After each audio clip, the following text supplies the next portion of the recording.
Magandang araw mga ka-Health Matters. Muli, ito po ang inyong Doktong at welcome sa isa na namang makabuluhang episode ng Health Matters dito sa Baguio Chronicle.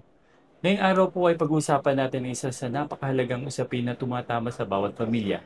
Ito po ang kalusugan at pangalaga sa ating mga mahal na lolo't at lola. Pero teka, alam niyo po ba na habang tumatagal ang buhay natin, dumarami rin ang mga health challenges na pwedeng harapin ng ating mga elders, ating mga lolo't lola.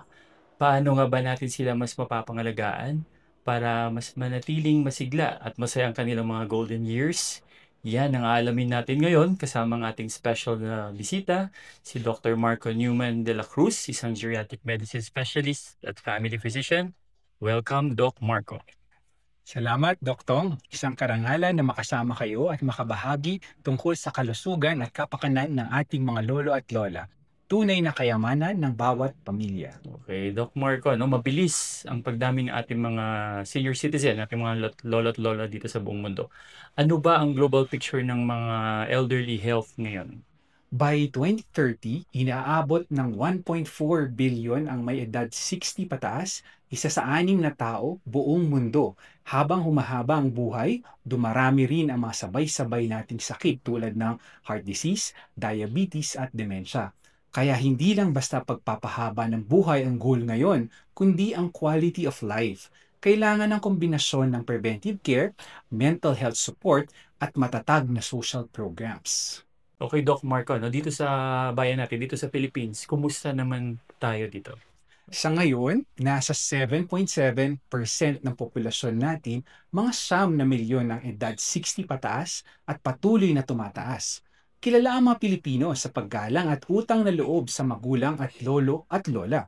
Pero dahil sa urban migration at modern lifestyle, minsan nagiging hamon ang traditional family-led care. Dito pumapasok ang mga mahalagang papel ng government at community programs para siguradong hindi napapabayaan ang ating elders. Doc Marco, ano kaya mga pinaka-common na mga health issue ng ating mga lola at lola dito sa Philippines? Nako, marami, Dok. Hypertension una-una. Silent killer ito dahil walang sintomas pero delikado. Kalahati ng seniors meron dito. Pangalawa, diabetes. Dumarami, may mga sintomas gaya ng sobrang uhaw at madaling mapagod. Pangatlo, arthritis. Sakit at paninigas ng kasukasuan kaya mahirap gumalaw. Meron ding sensory issues. May mga katarata, glaucoma at hearing loss na nakakaapekto sa independence. At pinakaimportante ang mental health. Meron tayong depresyon, dementia, kabilang Alzheimer's na pwede magdulot ng memory loss at pag-iwas sa social life. Kung hindi maagapan, maaari itong bumigat ng sa katawan ng pamilya. So, Doc Marco, paano kaya natin ito maiwasan o paano natin mamamanage itong mga sakit ng mga lolo at lola natin? Dok, kailangan ng holistic care ang susi.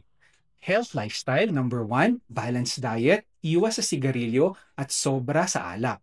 Exercise na akma sa kakayahan. Pangalawa, regular check-ups sa blood pressure, blood sugar, vision, hearing at cognition. Pangatlo, kailangan may vaccines tulad ng flu at pneumonia para iwas sa sakit. Pang-apat, home safety. Dapat walang madulas na sahig, may handrails para iwas ang pagkahulog. Panglima, social support para hindi ma-isolate o ma-depress. So, bukod sa atin, mga doctors, tulad natin, mga geriatric specialists, paano naman makakatulong yung mga pamilya nila at syempre yung barangay or yung community? Malaki ang role nila do.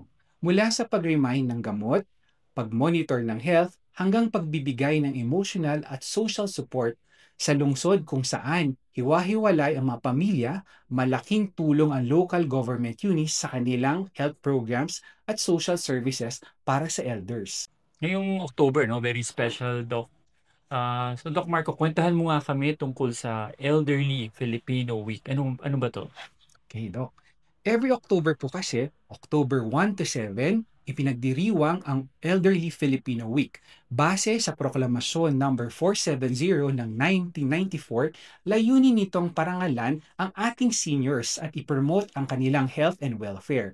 Dito sa Baguio, mayroon tayong mga activities gaya ng Senior Citizen Official for a Day kung saan ang mga elders ay namumuno. Pangalawa, wellness camps, digital literacy, swimming at yoga classes. Pangatlo, cosplay parades at inter-barangay chalk art contest para sa saya at bonding. Health fairs na may libreng dental at medical checkups, flu shots, counseling at massage.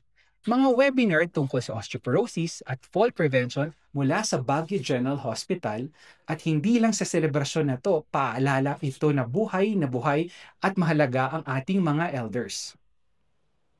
So Doc Marco, anong mga batas at ano kaya yung mga programa ang pwedeng i-take advantage ng ating mga lolo at lola? Marami, Doc. Republic Act number 7432, which is the Senior Citizen Act of 1992, na nagbibigay ng discount at benefits sa gamot, transportasyon at utilities. Republic Act 994, Expanded Senior Citizens Act of 2010, na nagpapalawak ng mga benepisyo at sinisiguro ang implementasyon ng gobyerno. Ang National Commission of Senior Citizens o NCSC ay nangunguna sa social pension, elder abuse prevention at barangay level OSCA para tulungan ang mga elders.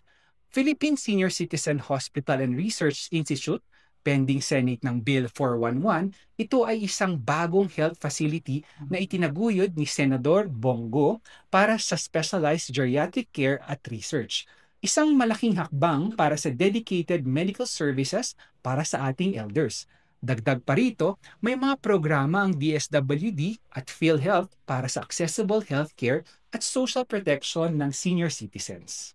Okay, Doc Marco, nabanggit ninyo tungkol sa mga lolo at lola natin.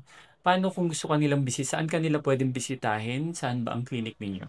Okay, meron po tayong geriatric center po dito sa Baguio General Hospital, which is located at the OPD building, room 305. Nandun po kami Mondays to Fridays, 8 o'clock in the morning until 4 in the afternoon. Pwede po tayong magpa-schedule doon. Kailangan nyo lang po kunin ang number sa aming nurses. For my private clinic, you can also visit our clinic sa Lab Life.